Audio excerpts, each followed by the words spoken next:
కాళ్లలో నొప్పి, నరాల వాపు వంటి లక్షణాలతో బాధపడుతున్నారా? వెరికోస్ వెయిన్స్ లో అత్యాధునిక చికిత్స ఏవిస్ వాస్కులర్ సెంటర్. నమస్తే రమగారు. నమస్తే జయ.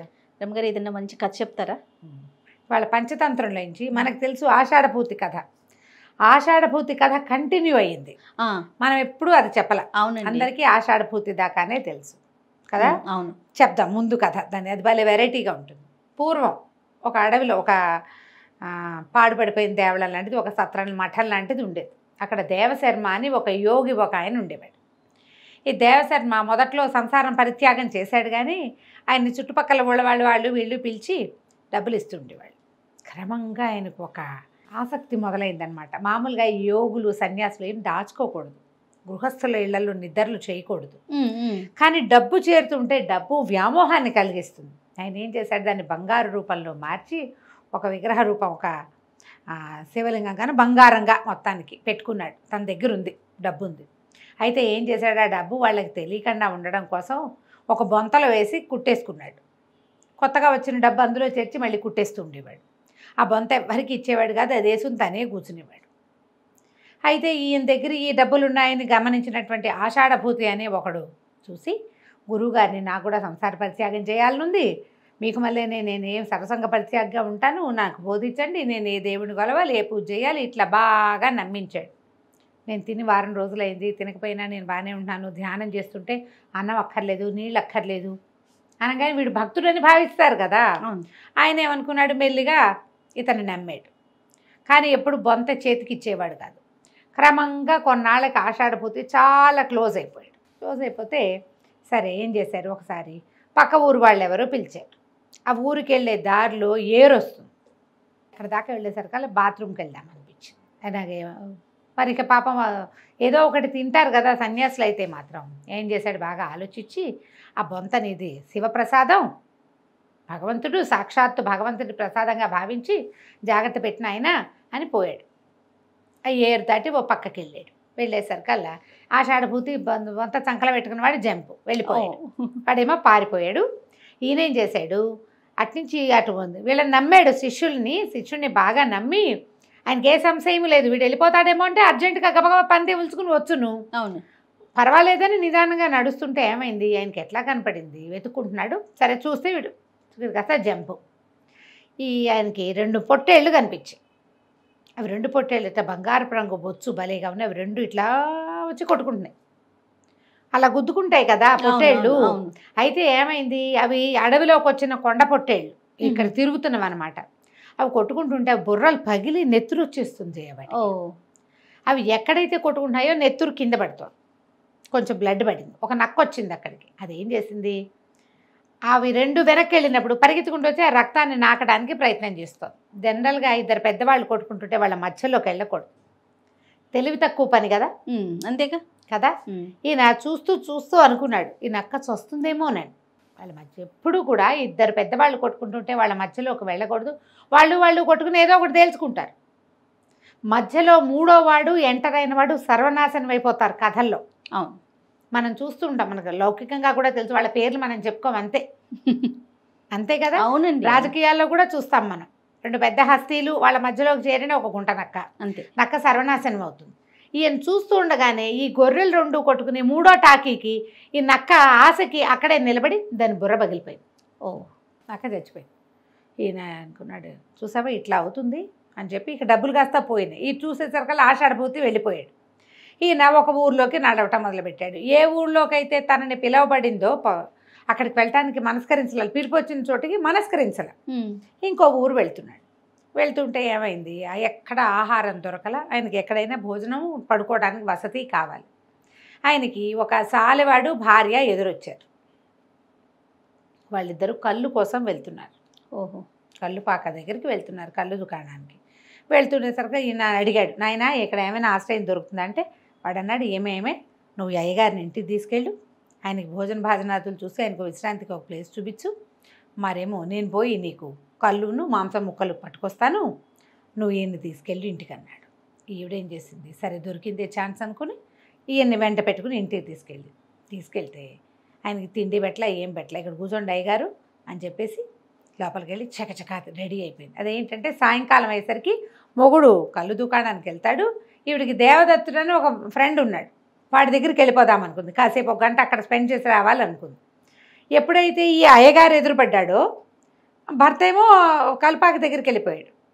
ఈ అరగంటలో వాడు తిరిగి వచ్చే లోపల వెళ్ళిపోదామని తయారయ్యి నడిచి వెళ్తూ ఉంటే ఆ భర్త ఎందుకు వచ్చేసాడో వాడు అక్కడ స్పెండ్ చేయకుండా సమయం అది ఇది 2 కళ్ళు ముంతొకటి ఓ పొట్లం ఒకటి పుచ్చుకుని గబగబా వాడు ఏంటంటే ఈ అయ్యగారు ఎవడో వచ్చాడు, ఆయన దగ్గర 4 మంచి ముక్కలు విందామనుకున్నాడు. అక్కడ టైం స్పెండ్ చేయలే, ఇంకా కళ్ళుపాక దగ్గర వెనక్కి తిరిగి వచ్చేసాడు. ఎప్పుడైతే భార్య దూరం నుంచి కనపడింది, చక్కగా అలంకారం చేసుకున్న మంచి బట్టలు తన చీర అవి గుర్తుపట్టేశాడు. భార్యని ఆనమాలు కట్టాడు, తెలిసింది అతనికి. ఆ అమ్మాయి కూడా గుర్తుపట్టి అమ్మో వీడు వచ్చేస్తున్నాడు, ఇప్పుడు వెళ్ళకూడదని పరిగెత్తుకుంటూ వెళ్ళిపోయి వాడు నడిచేస్తున్నాడు. ఈవిడ ఒకటే పరుగు తీసింది ఇంట్లోకి, తీసేసి గబగబా బట్టలు మార్చేసుకునేసరికల్లా మంచి బట్టలు వేసుకుంది, మామూలు బట్టలు వేసేసుకుంది. ఈయన మన దేవశర్మ గారు ఉన్నాడు కదా సన్యాసి, ఆయన ఇటా ఇటా ఇటా ఇటా చూస్తున్నాడు. ఏం జరుగుతుందో మరి కనపడుతుంది కదా. ఇంట్లో ఆవిడ లోపలికి వెళ్ళటం, పాత గుడ్డలు విప్పి మంచి కొత్త బట్టలు కట్టుకోవటం, పరిగెత్తుకుంటూ వచ్చి బట్టలు మార్చేసుకోవటం. బట్టలు మార్చుకున్న 5 నిమిషాల కల్లా ఈ సంచి మూట అదే మన పొట్లమును ఈ దుత్తా పుచ్చుకుని వస్తున్నవాడు కనపడ్డాడు. వాడు లోపలికి వచ్చి ఏమే దుర్మార్గురాలా, నీ సంగతి నాకు తెలియదు అనుకున్నావా, నువ్వు అట్టంటి దానివి నీ సంగతి చెప్తా, నన్ను కాదని నువ్వు ఎక్కడికి వెళ్తావో చూస్తా అని ఏం చేశాడు, ఒక మంచానికి వేసి దాన్ని కట్టేసాడు. నిలబెట్టి ఉన్న మంచం ఉంటే మంచానికి వేసి కట్టేసి అక్కడి నుంచి వాడి కోపంతో వచ్చిన అయ్యగారి దగ్గర మంచి మాటలు లేవు, నా మంచి ముక్కలు లేవు, ఆయన తిండి తిప్పలు కూడా చూడలే. ఆయన పాప నడిచి వచ్చాడు కదా, తిండి లేదు ఏం లేదు, ఆకలి దాహం 2 ఉన్నాయి. ఓ పళ్ళు ఫలమైనా వాళ్ళు ఇస్తారనుకున్నాడు, ఏమీ ఇవ్వలా. వీడేం చేశాడు, ఇది తెచ్చిందంతా తాగేసి ఆ తెచ్చుకున్నదంతా తినేసి పెళ్ళాన్ని మంచానికి కట్టేసి పడుకుని నిద్రపోయాడా. నిద్రపోయేసరికి అలా ఏమైంది, ఈ భార్యకి ఒక ఫ్రెండ్ ఉంది, అది కూడా బాయ్ ఫ్రెండ్స్ ఉన్నది. అది వచ్చి ఇంటికి వచ్చి చూసి ఏమైంది, నిన్నిటా కట్టేశాడు, మరి నువ్వు దేవదత్తుడు నీ కోసం అక్కడ వేచున్నాడు, నువ్వు వెళ్ళవా అంటే ఎట్ట వెళ్ళను, నన్ను కట్టేసి ఉన్నాడు, పైగా లేచి చూశాడంటే నేను కనపడలేదనుకో కొంప మునిగిపోతుంది అని అన్నది. అనేసరికల్లా అమ్మ దూతంది, ఇంత తెగదాగేసిన వాడు ఫ్రెండ్, ఇంత తెగదాగేసిన వాడు ఏం లేస్తాడే వాడి బొందా, అయినా మత్తులో వాడేమి ఆనవాళ్ళు కట్టాడు, మన ఇళ్లలో దీపాల పాడ ఆమదం దీపాల వెలుగులో నువ్వు నేను ఒకేలా ఉంటావు, నువ్వు ఓ పని చెయ్యి, నన్ను కట్లోడదీస్తా, నన్ను కట్టేసి నువ్వు వెళ్ళిపో దేవదత్తుడి దగ్గరికి, వచ్చాక నన్ను మనిద్దరం ప్లేసులు మార్చుకుందాము అని చెప్పి ఫ్రెండ్ కోసం త్యాగం చేసింది అనమాట. ఈ అమ్మాయి ఏం చేసింది, సాలివాడి భార్య తన వచ్చిన వాడి అమ్మాయి భర్త ఎవరంటే మంగళతను నాపితుడు అంటారు, అతని భార్యని కట్టేసి ఈవిడ కాస్త వెళ్ళిపోయింది బాయ్ ఫ్రెండ్ని కలవడానికి. ఈ కళ్ళు తాగి పడుకున్న వాడికి ఓ 12 గంటలకో ఎప్పుడో మెలకు వచ్చి నువ్వు అందం వల్లే నీకు ఇంత పొగరబోతాను, నువ్వు అందుకే వాళ్ళ వెనకాల వీళ్ళ వెనకాల తిరుగుతావు, ముక్కు కోసేస్తానని పెళ్ళాం అనుకుని ఫ్రెండ్ తాలూకు ముక్కు కోసేసాడు కత్తి పెట్టుకుని. కోసరికలు ముక్కు కింద పడిపోయింది, కిందంతా నెత్తురు, లబో దిబో మంది, ఇక లబో లేదు దిబో లేదు. కాకపోతే మన దేవశర్మ గారు నాడు ఆయనకి ఆకలితో దాహంతో నిద్ర పట్టట్లా ఇట్లా చూస్తున్నాడు, మొత్తం సీనంతా చూసేసాడు. ఆయన చూస్తూనే ఉన్నాడు. సరే ముక్కు కోసేసి వీడు మళ్ళీ వెళ్ళి పడుకున్నాడు, దుత్తలో మిగిలిన కాస్త కంగలు తాగేసి పడుకున్నాడు. ఆ బాయ్ ఫ్రెండ్తో బాగా స్పెండ్ చేసి వచ్చిన ఆవిడ 1 గంటకు వచ్చింది వెనక్కి. వచ్చి చూస్తే ఏముంది, ఫ్రెండ్ని ఓడదీస్తే మీ ఆయన నా ముక్కు కోసేసాడే దుర్మార్గుడు అని చెప్తే, సరే ఏదో నాటకం ఆడదాం, మా ఆయనకి ఏం చెప్పాలో ముక్కెట్టా దిగింది అంటే నేనేం చెప్తానో సరేనని ఏం చేశారు, మళ్ళీ ప్లేసులు మార్చుకున్నారు. సాలాయన భార్య ఏమో మంచానికి కట్టివేయబడింది, మంగళాయన భార్య ఏమో నడుచుకుంటూ ఇంటికి వెళ్ళిపోయి ఏం చేసింది, లోపలికి వెళ్ళిపోయి భర్తకు తెలియకుండా మొహానికి ఏదో పసుపద్దుకుని లోపల పడుకుంటే ఆ తెల్లవారింది. 6:30-7 గంటలు అవ్వగానే ఆ భర్త నిద్ర లేచి మంగళాయన వాకిట్లోనే పళ్ళు తోకున్నాడు. పెళ్ళాన్ని లేచిందో గీచిందో ఆయన ఏం చూడలే. గుడ్ మార్నింగ్లు అవి చెప్పుకోరు మనకు, మళ్ళీ వాళ్ళు శుభోదయాలు అవి ఏం లేవు. ఏం చేశాడు, చెరువుకి వెళ్ళి మొహం కడుకొచ్చి ఏమే నా పొదిటివు నాకు పనుంది అని వాకిట్లోంచి కేకేశాడు. ఈవిడ లేచి వెళ్తే ముక్కు చూస్తాడని ఆ పొదిని అలాగా ఇట్లా విసిరేసరికల్లా వస్తుంది, నీ దుంపదేగా ఇట్లా విసురుతావా, ఇదే కదే మనకు అన్నం పెట్టేది, నీ మొహం మండా అని పెళ్ళాన్ని భార్యని తిట్టుకుంటూ ఏం చేశాడు, చేతిలో ఉన్న కత్తి ఒకటి ఇట్లా విసిరాడు. ఈ కత్తికి పదం లేదు పాడలేదు, చూడవు పెట్టవు, ఇది మనకు అన్నం పెడుతుందనే ధ్యాస లేదు నీకని విసిరేసేసరికల్లా ఈవిడ వెంటనే గమనించేసి తను తెలివి అనమాట, ఆడవాళ్ళ తెలివి, స్త్రీ బుద్ధి ప్రళయాంతక అని రాస్తారు చివరికి. ఓరు నాయనో నా ముక్కు కోసేసాడు రో, ఈ కత్తి విసిరేసేసాడు మొహం మీదకి అని అరిచి కేకలు పెట్టింది. ఓహో, ముక్కు తెగి ఉంది కదా, అక్కడి నుంచి పరిగెత్తుకుంటూ పసుపద్ది వేసుకుంది. ఆల్రెడీ ఉన్న పసుపు ఇది ఇంకా కొంచెం పసుపద్దింది. ముక్కు అంతా ఇట్లా ఇట్లా అనేసరికల్లా కొంచెం తడి, రక్తపు తడి వస్తుందా. ఆశ్చర్యపోయాడు మంగళ. అయ్యో అంతలా విసరలేదే, నీకు అంతలా ఎలా తగిలి, ముక్కు ఎలా తెగిపోయిందే అంటాడు. అక్కడి నుంచి లబో దిబో మరి అరిచొచ్చి కేకలు పెట్టేసింది. కేకలు పెట్టేసరికల్లా పొద్దున్నే ఈ పహరా డ్యూటీలు ముగించుకుని వెళ్తున్న రక్షక భటులు ఎవరో, ఏమిటో మంగళవాళ్ళ ఇంటి నుంచి గోల వస్తుంది, ఎవరో ఆడది ఏడుస్తుంది, దాన్ని ఏమన్నా కొట్టారు. 3 పిల్లలు కొట్టుకోకూడదు, అప్పటి రూల్స్ ఉండేవి. ఓ బాగుంది. ఏమిటో చూస్తే ఆవిడ ముక్కు తెగి ఏడుస్తోంది, వీడేమో ఒక పొదుపుచ్చుకుని నుంచున్నాడు. వీడే కోసేసి ఉంటాడని వాళ్ళు అర్థమైపోయింది. ఇద్దరిని పుచ్చుకుని పోయారు. అయిందా? ఇప్పుడు ఇక్కడ సీన్ రివర్స్ సీన్ ఉంది కదా, ఇక్కడ ఓకే ప్లేసులు మార్చుకున్న చోట ఈ చాల వాళ్ళ ఇంట్లో ఆయన పొద్దున్నే లేచాడు.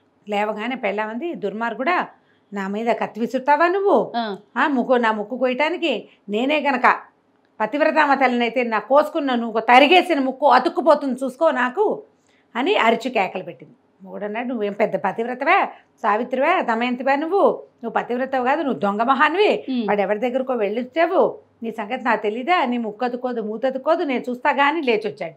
లేచొస్తే భార్య ముక్కు తెగిలేదు. ఓ అదేంటి రాత్రి నేను కోసేసానే అనుకున్నాడు. కింద చూస్తే నెత్తురు మరకలనే, ముక్కు మాత్రం మామూలుగానే ఉంది.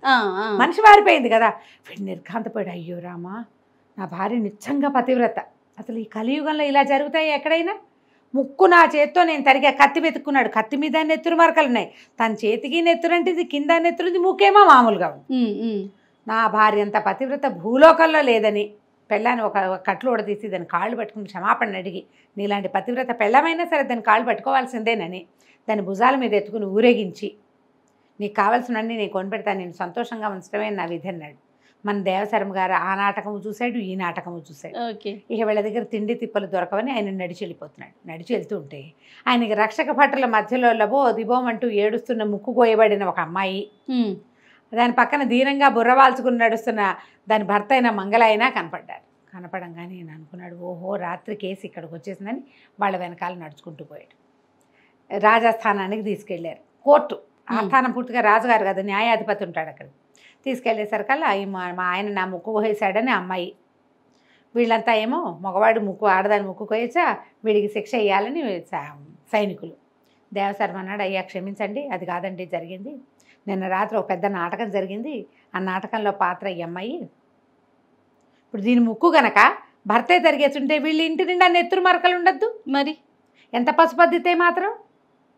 ఈ నెత్తుటి మరకలు ఫలానా సాల వాళ్ళ ఇంట్లో ఉన్నాయండి, అక్కడ తరగబడిన ముక్కు, ఈ అమ్మాయి మంచిది కాదు అని చెప్పేసరికల్లా రాజుగారు ఆ న్యాయాధిపతి అన్నాడు, ఇది చేసిందే తప్పు, అక్కడెక్కడో ముక్కు తరిగించుకొచ్చి భర్త మీద వేసింది కాబట్టి దీని చెవులు కూడా తరిగేసి ఊడించి పంపించండి.